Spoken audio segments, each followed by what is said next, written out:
नमस्कार, KP college के digital platform पे एक बार फिर से आप सभी का स्वागत है। बीए सेमेस्टर 3 की क्लासेस कंटिन्यू कर रहे हैं, जिसमें आज हम लोग अपने नए यूनिट स्टार्ट कर रहे हैं। हमारी जो तीसरी यूनिट है वो हमारे रिलेटेड है किशोरावस्था से, यानी कि किशोरावस्था क्या होती है, इसमें कौन कौन से परिवर्तन होते हैं, कौन कौन से संवेगों का प्रभाव ज्यादा रहता है, इन सभी के बारे में चर्चा करेंगे। तो इस थर्ड यूनिट का जो हमारा पहला टॉपिक है वो है किशोरावस्था, यानी कि किशोरावस्था क्या होती है और इसमें कौन कौन से एडजस्टमेंट बालक के द्वारा किए जाते हैं। तो फिर हम सबसे पहले देखते हैं कि किशोरावस्था का शारीरिक विकास कैसा होता है, यानी कि जब बालक किशोरावस्था में आ जाता है। किशोरावस्था कौन सी अवस्था होती है? अगर हम किशोरावस्था का मेन बात देखें तो किशोरावस्था की अवधि कहलाती है मेनली 13 से 18 साल तक की, यानी कि जब बालक 13 से 18 साल तक का हो जाता है वह अवधि किशोरावस्था कहलाती है। इस अवधि को तूफान एवं संक्रमण की अवस्था भी कहते हैं, यानी कि तूफान एवं तनाव की अवस्था भी कहते हैं, क्योंकि इस अवस्था में शारीरिक परिवर्तन बहुत ज्यादा तेजी से हो जाते हैं। इसके साथ साथ शारीरिक के साथ साथ जो बालक का मानसिक परिवर्तन है, यानी कि सभी क्षेत्रों का विकास बहुत तेजी से होना शुरू हो जाता है। जिसमें हम लोग बात करते हैं बालक के सबसे पहले शारीरिक विकास के बारे में, यानी कि जब बालक का शरीर का डेवलपमेंट सबसे ज्यादा किशोरावस्था में दिखना शुरू होता है। किशोरावस्था बचपन से लेकर वयस्कता में संक्रमण का प्रतीक है, यानी कि किशोरावस्था ये बताती है कि बालक कैसा हो गया, बचपन से अब एडल्ट हो गया, यानी कि बड़ा होने जा रहा है, उसके संक्रमण का प्रतीक कहलाता है। जिसमें तेजी से शारीरिक विकास होता है, बालक की संरचना बदल जाती है और उसमें यौवनावस्था का प्रारंभ हो जाता है, यानी कि बालक के शरीर का परिवर्तन तो होगा, उसके साथ साथ जो उसके जनन अंग होंगे उसका भी डेवलपमेंट इसी अवस्था में होता है, इसलिए इसको यौवन की अवस्था भी कह सकते हैं। यानी कि यौवन भी परिपक्वता में शामिल होती है, यानी कि उसकी जो यौनावस्था होती है वो भी बहुत ज्यादा मैच्योर होना, डेवलप होना शुरू हो जाती है और इसी अवस्था में उसके स्वास्थ्य की नींव रखी जाती है और उसका जो आगे वाला फ्यूचर है वो किस प्रकार का होगा, ये सारी चीजें डिपेंड करती है। तो किशोरावस्था में जो इस प्रकार का बालक का शारीरिक विकास होता है। फिर बात करते हैं इस अवस्था में बालक का संज्ञानात्मक विकास किस प्रकार से होता है। किशोर के मस्तिष्क का जो विशेष रूप से तर्क करने की क्षमता, डिसीजन मेकिंग यानी कि निर्णय लेने की क्षमता और आवेगों पर नियंत्रण, यानी कि वो कितना इम्पल्सिव हो रहा है, अपने संवेगों पर नियंत्रण करना, इन सभी क्षेत्रों से संबंधित विकास इसी अवस्था में होता है। और इस अवधि में सीखने की, समझने की और उच्च स्तरीय संज्ञानात्मक कौशल विकसित करने के लिए महत्वपूर्ण होती है, यानी कि ये जो अवस्था होती है किशोरावस्था, इस अवस्था में मानसिक परिवर्तन होगा, जिसमें सोचने की, समझने की क्षमताओं का विकास होगा, उसके साथ साथ तर्क करने की क्षमता का विकास होगा, निर्णय लेने की क्षमता का विकास होगा और उसके साथ साथ जितने भी उसके संज्ञानात्मक पहलू होंगे उन सभी क्षेत्रों का विकास इस अवधि में हो जाता है। फिर हम आगे देखते हैं शिक्षा और करियर की योजना, यानी कि ये जो किशोरावस्था होती है इस अवस्था में मेनली बालक अपने करियर की तरफ फोकस करता है, यानी कि इस अवस्था में बालक को ये पता चल जाता है कि उसका जो फ्यूचर है, उसका जो भविष्य है वो किस क्षेत्र में बन सकता है। उसे अपने फ्यूचर के बारे में, अपने करियर के बारे में सोचने समझने की क्षमता का विकास हो जाता है, तो फिर वो उसी की तरफ अग्रसर होना शुरू हो जाता है, जिसे हम लोग कह सकते हैं कि यह शिक्षा और करियर की योजना बनाते हैं। यानी कि इस अवस्था में कुछ बालक शिक्षा की तरफ चले जाते हैं, कुछ अपने मार्ग से भटक जाते हैं, कुछ अपने आप को रोजगार की तरफ लेके जाते हैं, यानी कि वही फील्ड चुनते हैं कि जिसके द्वारा उसका जो फ्यूचर है, उसका जो भविष्य है वो सेट हो सके, जिसमें वो अपना करियर बना सके, किसमें उसका इंटरेस्ट है, अपनी रुचि के अनुसार वो अपने भविष्य का निर्धारण करता है और इस अवस्था में करता है। किशोरावस्था वह समय होता है जब व्यक्ति अपनी भविष्य की शिक्षा, यानी कि अपना भविष्य के लिए अपनी शिक्षा का चयन करता है, अपने करियर के पथ के बारे में निर्णय लेना शुरू करते हैं। यानी कि इस अवस्था में हर एक बालक में इतनी मैच्योरिटी, इतनी समझ आ जाती है कि उसका भविष्य क्या होगा, वो किस क्षेत्र में आगे बढ़ना चाहता है, वो इसके निर्णय लेना शुरू कर देता है। और इस अवधि में जो अक्सर रुचियों की खोज करना, यानी कि उनकी रुचि किस पे, बालक किस क्षेत्र में आगे बढ़ना चाहता है, उसकी रुचि किस कार्य को करने में है, उसका इंटरेस्ट किस में, किसी का पढ़ाई में होगा, किसी का खेलकूद में होगा, किसी का टेक्नोलॉजी में होगा, किसी का नए नए इन्वेंशन करने में होगा। तो इन सभी चीजों के बारे में वो खोज करना शुरू करता है और अपने कौशल को हासिल करना शुरू करता है, यानी कि उसकी रुचि किसमें होगी, उसने उसको आइडेंटिफाई कर लिया कि अपनी रुचि के अनुसार उसने अपने क्षेत्र को सिलेक्ट किया। फिर उसके बाद वो अपनी इस रुचि को और ज्यादा कैसे निखार सकते हैं, यानी कि अपने कौशल को और अच्छे तरीके से कैसे डेवलप कर सकता है, उसकी तरफ आगे बढ़ता है और साथ में लक्ष्य निर्धारित करता है, यानी कि फिर अपना वो गोल सेटअप करता है कि मैंने जो अपनी रुचि के अनुसार कार्य को सिलेक्ट किया है, जो भी क्षेत्र सिलेक्ट किया है, मुझे अपने उस लक्ष्य तक पहुंचना है, फिर उस लक्ष्य तक पहुंचने के लिए वो मेहनत करता चला जाता है। तो ये सभी कार्य इस किशोरावस्था में किए जाते हैं, यानी कि इस अवस्था में बालक अपनी शिक्षा को फोकस करता है, शिक्षा के डिसीजन लेता है, उसके साथ साथ अपने रोजगार, अपने करियर को भी प्लान करता है। फिर है जोखिम लेने और आवेग पर नियंत्रण, यानी कि इस अवस्था में कुछ बालक रिस्क भी लेते हैं और अपने इंपल्सिव डिसीजन भी लेते हैं, यानी कि अपने आवेगों पर कंट्रोल करना सीखते हैं। जैसे किशोरों में उनके जो विकासशील मस्तिष्क होते हैं, यानी कि उनका जो माइंड है डेवलपिंग होता है, डेवलप होता जाता है, और बढ़ती हुई संवेदना की प्राप्ति की प्रवृत्ति के कारण जोखिम लेने वाले व्यवहार में शामिल होने की अधिक संभावना रहती है। यानी कि ये जो ऐसी एज होती है, इस अवस्था में अलग बालक अगर बच्चा गलत संगति में पड़ जाए तो उसका जो करियर है, उसका जो पूरा भविष्य है वो पूरा स्पॉइल हो जाता है। तो यानी कि इसीलिए कहा है कि इस अवस्था में जोखिम ज्यादा होता है, यानी कि सही संगति का असर करना होता है, सही दोस्तों का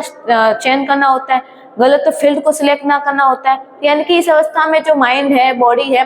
वो बहुत ही ज्यादा डाइवर्टेड रहती है, यानी कि बहुत ज्यादा विकास होता है, शुरू हो जाता है, या फिर कह सकते हैं कि कई चीजों में मन लग जाता है, दोस्तों की तरफ ध्यान ज्यादा आकर्षित होता है, व्यक्तित्व की तरफ ज्यादा अट्रैक्ट होते हैं। तो ये सभी चीजें होती है। अगर इन सभी चीजों में ना पढ़कर सिर्फ अपने गोल के, अपने लक्ष्य की तरफ फोकस रहते हैं तो उनका जो फ्यूचर है वो सेट हो पाता है। अगर ऐसे कुछ बच्चे अपने मार्ग से विचलित हो जाते हैं, भटक जाते हैं इस अवस्था में, दोस्तों के साथ में रहकर अपना जो करियर, अपना जो लक्ष्य है उसे भूल जाते हैं, तो फिर वो जोखिम की स्थिति में आ जाते हैं।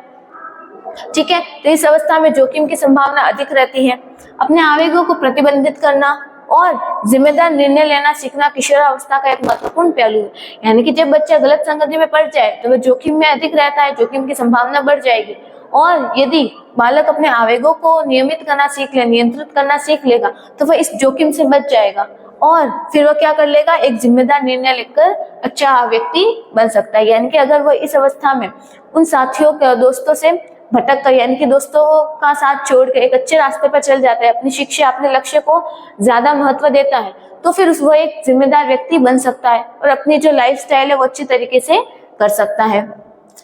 जिसमें हम आगे देखते हैं कि इसके साथ साथ किशोरावस्था में स्वास्थ्य का व्यवहार भी देखा जाता है। यानी कि किशोरावस्था की जो आदत बनती है, जैसे आहार की आदत डाली, अच्छे खाने पीने की आदत डाली, डाइटिंग की, या फिर जो हेल्दी फूड है उसको ज्यादा प्रेफर किया, उसके साथ साथ व्यायाम को प्राथमिकता दी। अगर बालक ये सारी चीजें करता है या फिर मादक द्रव्यों का सेवन करता है, नशीले पदार्थों का सेवन करता है, ये सारी चीजें उसके स्वास्थ्य पर बुरा प्रभाव डालती है। यानी कि सबसे ज्यादा अगर बच्चा कोई बिगड़ सकता है या फिर अपने मार्ग से विचलित हो सकता है तो वो इसी अवस्था में होता है। तो उसका खान पान कैसा होगा, उसके दोस्त कैसे होंगे, वो किस प्रकार का सेवन कर रहा है, अगर वो ड्रग्स ले रहा है या फिर सिगरेट पी रहा है, तंबाकू ले रहा है, शराब पी रहा है, अगर ऐसी गतिविधियां कर रहा है तो ये सब चीजें उसके स्वास्थ्य पर बुरा असर डालेगी। और यह अवधि स्वस्थ व्यवहार स्थापित करने के लिए एक महत्वपूर्ण खिड़की है जो बाद में जीवन में पुरानी बीमारियों के जोखिम को कम कर देती है। अगर बालक इन सभी जो बुरी चीजें होती है इनको अवॉइड करके एक अच्छा आहार लेता है, एक अच्छी सेहत बनाता है, व्यायाम करता है, तो उसका जो स्वास्थ्य है वो आगे के जीवन के लिए बहुत ज्यादा सही हो जाता है। फिर है वयस्कता के लिए तैयारी, यानी कि इस अवस्था में, किशोरावस्था में जो व्यक्ति है अपनी वयस्कता यानी कि एडल्टहुड, यानी कि इस अवस्था में बालक क्या होता है, एडल्ट होता जाता है,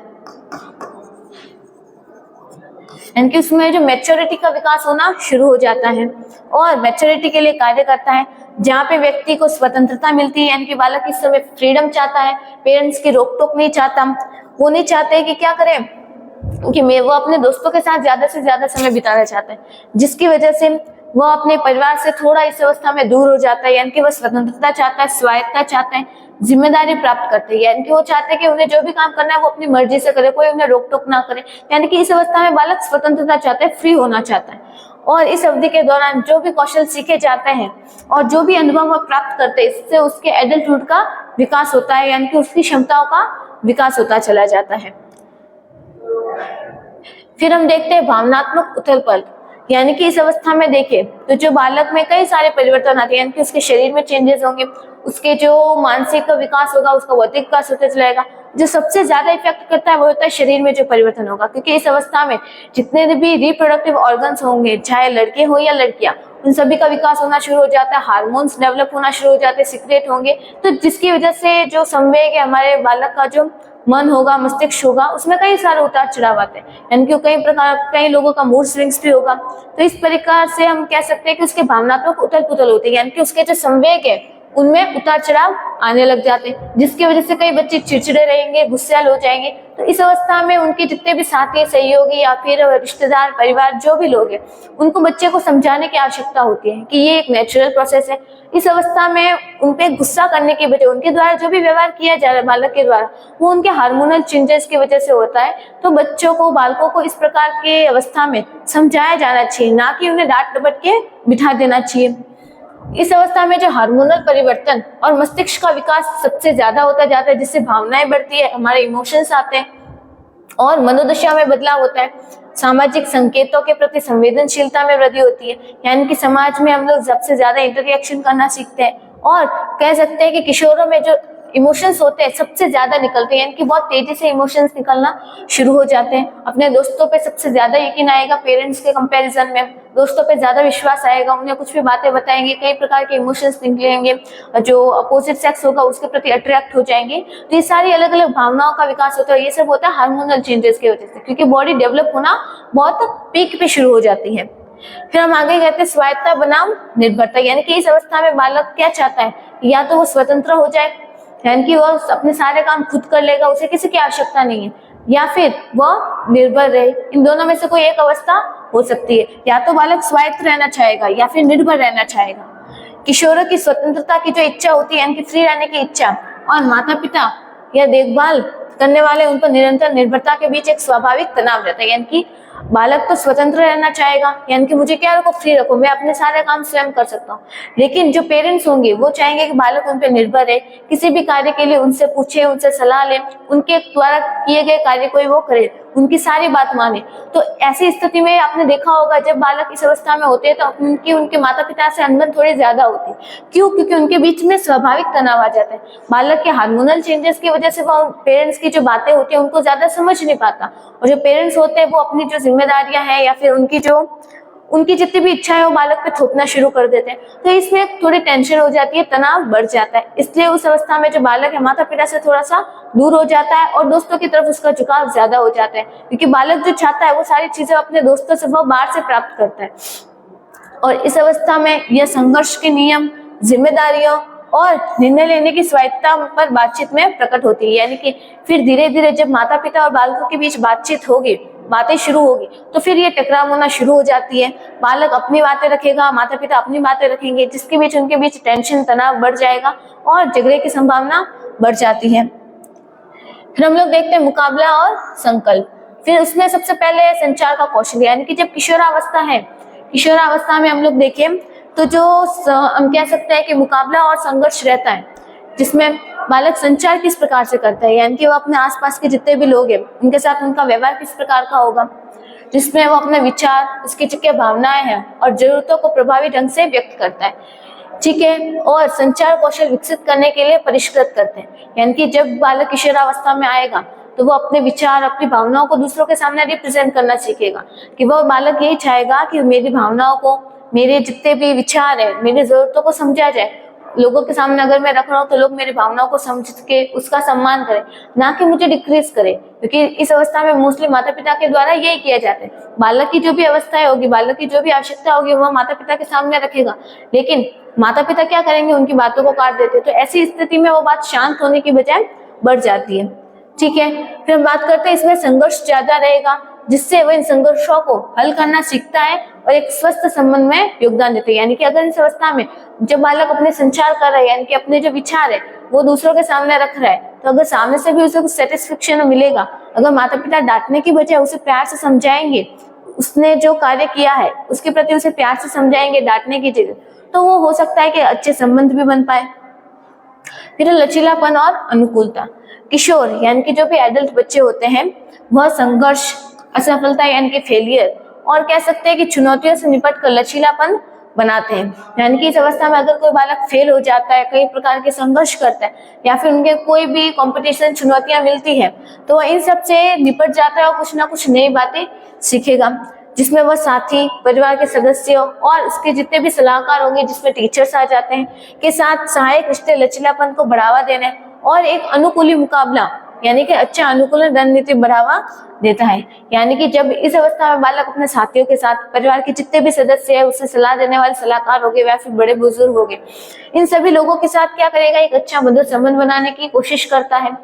ठीक है, तो यानी कि ये इसमें लचीलापन भी होता है और अनुकूलता भी होती है। हम बात करते हैं घर पे समायोजन, यानी कि किशोरावस्था में बालक घर पे किस प्रकार से समायोजन करता है, यानी कि किस प्रकार से एडजस्ट करता है, उसे कौन से उतार चढ़ाव, कौन से मिसमैच देखने को मिलते हैं किशोरावस्था में। तो सबसे पहले देखते हैं पारिवारिक भूमिकाएं। किशोर परिवार के भीतर अपनी जो भूमिकाएं हैं फिर से बातचीत करते हुए, क्योंकि वे माता पिता के समर्थन पर निर्भर रहते हुए भी अधिक स्वायत्तता के लिए प्रयास करते हैं। यानी कि इस अवस्था में हर एक बच्चा माता पिता से अगेंस्ट नहीं जाना चाहता, यानी कि बालक चाहता है कि मैंने जो बात रखी है, मेरे जो विचार है, मेरे माता पिता उसमें मेरा सहयोग करें और मेरी मदद करें। लेकिन कई प्रकार के माता पिता नहीं कर पाते, इसलिए बालक यही चाहता है कि माता पिता उसे समर्थन करे और फिर उसकी स्वायत्तता मिले, यानी कि उनका समर्थन रहते हुए वो आत्मनिर्भर होना चाहता है। इस समायोजन में सीमा स्थापित करना, जिम्मेदारियां लेना, या फिर कह सकते हैं माता पिता और भाई बहनों के साथ सम्मानजनक संबंध बनाए रखने के लिए स्वतंत्रता पर जोर देना शामिल है। यानी कि इस अवस्था में बालक को क्या करता है, जिम्मेदारियां चाहिए होती है, माता पिता और भाई बहन के साथ अच्छे रिश्ते तो बनाना है, उसके साथ साथ उसे स्वतंत्रता भी चाहिए होती है, यानी कि वो फ्रीडम भी चाहता है कि उसे कोई रोक टोक ना मिले। फिर है संचार। परिवार के भीतर संघर्षों को सुलझाने के लिए, जरूरतों और चिंताओं को व्यक्त करने के लिए प्रभावी संचार महत्वपूर्ण है। यानी कि अगर बालक को क्या समस्या है, वो क्या समझना चाहता है, उसकी क्या चिंता है, वो परिवार के साथ कैसे व्यक्त कर सकता है, संचार करेगा, अपने विचार रखेगा, तभी वो इन सभी का सॉल्यूशन निकाल सकता है। किशोर अपने जो विचार है, उनकी जो भावनाएं है, उनको व्यक्त करता है और सक्रिय रूप से सुनना और समझौता करना सीखते हैं। यानी कि बालक इस अवस्था में जो बालक होंगे, अपने परिवार के साथ उन्हें क्या प्रॉब्लम्स आ रही है, अब वो पढ़ाई से रिलेटेड हो सकती है, लाइफ से रिलेटेड हो सकती है, इन सभी के विचार लोगों के सामने रखेगा, अपनी भावनाएं व्यक्त करेगा और उनसे यही एक्सपेक्ट करेगा कि वो उनकी बातों को ध्यान से सुने, समझे और प्रतिक्रिया दे। फिर है यह नियम और सीमाएं, यानी कि इस अवस्था के क्या नियम और सीमाएं होती है। किशोर अधिक स्वतंत्रता यानी कि फ्रीडम लेने, खुद निर्णय लेने की स्वायत्तता की तलाश में माता पिता के द्वारा निर्धारित सीमाओं और नियमों का परीक्षण करते हैं। यानी कि इस अवस्था में माता पिता कुछ लिमिटेशन लगा दे, यहाँ नहीं जाना, वहां नहीं जाना, रोक टोक करते, इसका साथ नहीं करना, ये साथ बदलो, वो साथ बदलो, कई प्रकार के रेस्ट्रिक्शन लगाते हैं माता पिता। लेकिन बालक क्या चाहता है, स्वतंत्रता मिले उसे और वह खुद निर्णय ले। इसकी तलाश में बालक अपने माता पिता के साथ कई प्रकार की अनबन भी हो जाती है और कर्फ्यू, कामकाज, किसी व्यक्तिगत जिम्मेदारियों के नियमों पर बातचीत करने से किशोरों में जिम्मेदारी और जवाबदेही की भावना विकसित करने में मदद मिलती है। यानी कि जब माता पिता के द्वारा नियम स्थापित कर लिए जाए, रेस्ट्रिक्शन लगाए जाए, तो फिर भी बालक उनके अलावा क्या करेगा, नए तरीके ढूंढेगा कि ऐसा मैं क्या करूं जिसकी वजह से मुझे इसमें फ्रीडम मिल जाए। तो फिर वो नई नई खोज करना शुरू करेगा, सोचना शुरू करेगा, जिसमें उसे अपनी जिम्मेदारी का विकास होगा। कई बार ठोकरें भी खाएगा, गलती करेगा, सीखेगा, फिर वो गलती कभी नहीं दोहराएगा। तो इस प्रकार वो बालक घर में समायोजन करता है। फिर बालक स्कूल में किस प्रकार से समायोजन करता है, यानी कि जब वह परिवार से निकलने के बाद जब वो स्कूल जाना शुरू करता है, स्कूल में कई प्रकार के दोस्तों से मिलता है, तब वो किस प्रकार की गतिविधियां शुरू करता है।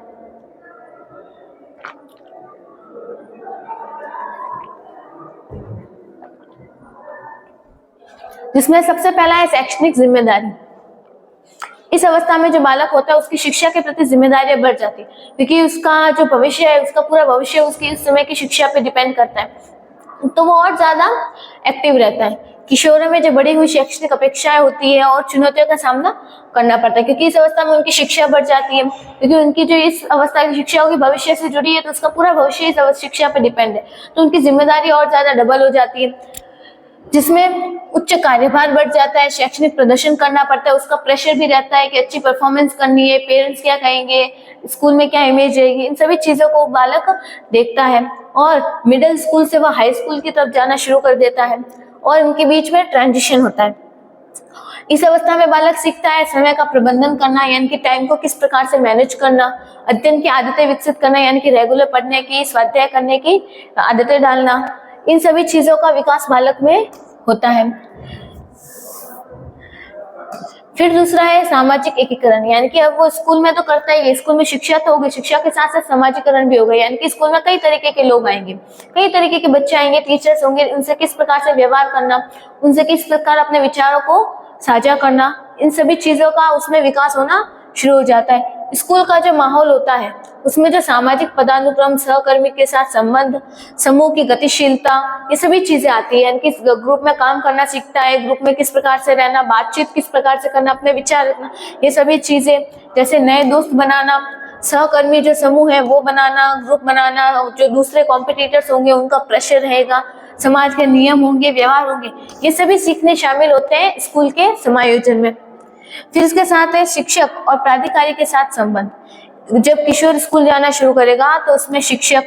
प्रशासक और अन्य जितने भी व्यक्ति होंगे उनके साथ बातचीत करता है, और एक जो पॉजिटिव रिलेशन है, एक सकारात्मक संबंध, जिससे क्या हो जाएगा, उसको शैक्षणिक सफलता मिलेगी, शिक्षा में सफलता मिलेगी, उसका जो इमोशनली अच्छी तरीके से डेवलपमेंट होगा, और स्कूल टाइम में उसे जितनी भी अगर प्रॉब्लम्स को फेस करना पड़ेगा तो उसको इजीली सॉल्व कर पाएगा। तो ये करेगा जब बालक में स्कूल में समायोजन करता है। फिर जब बालक स्कूल के अलावा, फैमिली के अलावा समाज में जुड़ा हुआ है, यानी कि समाज के लोगों से जुड़ा हुआ है, तो उनके साथ किस प्रकार से समायोजन करता है, तो जिसमें सबसे पहला है समूह कर्मी समूह, यानी कि समूह कर्मी समूह के साथ साथ सामाजिक गतिविधियां, यानी कि समाज में होने वाली गतिविधियां, सामाजिक गतिविधियां हो गई, जैसे क्लब हो गया, गेम की टीम्स हो गई, और जो स्वयंसेवी अवसर होते हैं ये सारे हो गए, यानी कि समाज में होने वाले जितने भी प्रोग्राम जिसमें वो लोगों के कांटेक्ट में आ रहे हैं, दूसरे लोगों के, यानी कि परिवार के और जो स्कूल के लोग हैं उनके अलावा दूसरे लोगों के कांटेक्ट में आ रहे हैं, उन सभी गतिविधियों से बालक कुछ ना कुछ सीखेगा और सामाजिक कौशल स्थापित करेगा। अब ये नेतृत्व का गुण आएगा उसमें, स्कूल और घर के बाहर अपनेपन का विकास होगा, यानी कि अपने परिवार के अलावा, दोस्तों के अलावा, और वो नए लोगों से कुछ ना कुछ सीखेगा। सांस्कृतिक और सामुदायिक अपेक्षाएं, जो किशोर होता है संस्कृति के जितने भी मानदंड, वैल्यूज होंगे, और उनके साथ जो व्यवहार है, अपना जो नागरिकपन है, और इन सभी का जो विकास है उसमें होना शुरू हो जाता है। इन अपेक्षाओं को समायोजित करने के लिए वह विभिन्न प्रकार के जो नजरिए होते हैं, उनके दृष्टिकोण होते हैं, उनको समझता है, संस्कृति के मतभेदों का सम्मान करता है, यानी कि इस अवस्था में जो बालक है वो समाज के जितने भी मूल्य, रीति रिवाज, कानून होंगे उनको समझने की कोशिश करेगा और उनके साथ अच्छी तरीके से समायोजित करने की कोशिश करेगा, उनका सम्मान करेगा और उनमें सकारात्मक योगदान देने के नए नए तरीके ढूंढेगा। यानी कि वो इस प्रकार से बनना चाहेगा कि मैं अपना सहयोग अपने समाज में अच्छी तरीके से कैसे दूं। इस प्रकार का विकास बालक में होना शुरू हो जाता है और वो नई नई प्रॉब्लम से निपटता भी है। किशोरों में सहकर्मी संघर्ष होगा, बदमाशी, अगर वह मादक द्रव्यों के उपयोग के दबाव, यानी कि कोई उस पर गलत प्रेशर डाल रहा है, गलत आदतों का दबाव डाल रहा है, और फिर समुदाय के भीतर सुरक्षा, चिंता, ऐसा सभी का उसे सामना करना पड़ता है। और इन सभी से निपटने के बाद उसमें एक अच्छा विकास होना शुरू हो जाता है, उसमें विश्वास होना शुरू हो जाता है और बालक एक अच्छी तरीके से वेल डेवलप पर्सन बन जाता है। फिर इस अवस्था में आप बालक के लिए क्या सहयोग और क्या समर्थन कर सकते हैं, उन्हें क्या मार्गदर्शन की आवश्यकता होती है। उन्हें माता पिता से मार्गदर्शन की आवश्यकता होती है। माता पिता के साथ वह सहायक और पोषण संबंधी रिश्तों से किशोर को घर, स्कूल और समुदाय में समायोजन करने का आधार मिलता है। यानी कि माता पिता के द्वारा अगर उसे सही से बताया जाए, अगर उसके हम कह सकते हैं घर और स्कूल में जो टीचर्स है उनके द्वारा बताया जाए और समुदाय के लोग अगर उसे अच्छी तरीके से बताएं तो उसका जो संचार है वो अच्छे तरीके से होगा, बालक को प्रोत्साहन मिलेगा, मार्गदर्शन मिलेगा और वो एक अच्छा इंसान बन पाएगा।